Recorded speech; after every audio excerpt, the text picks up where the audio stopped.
Hello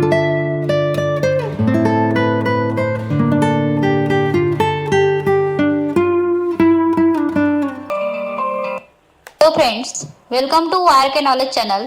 friends, आज आपण पाहूया महिलांना न्यायालयीन प्रकरणात कोर्ट फी माफीचा शासन निर्णय. सो फ्रेंड, आमचा व्हिडिओ शेवटपर्यंत बघा, लाईक, शेअर आणि कमेंट करा आणि सबस्क्राईब करायला अजिबात विसरू नका. बॉम्बे कोर्ट फी ॲक्टनुसार शासन निर्णय 10/10/94 नुसार महिलांचे स्थान समाजात पुरुषाबरोबरीने असावे या भावनेने शासनाने महिला धोरण घोषित केले आहे.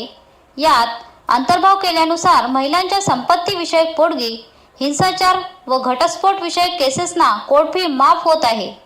यानुसार या तक्रारीसाठीचे अर्ज करताना लागणारी फी, दावा दाखल करताना, अपील करताना अथवा स्मरणपत्रे पाठवताना लागणारी फी स्त्रियांना माफ करण्यात येत आहे. थँक्यू.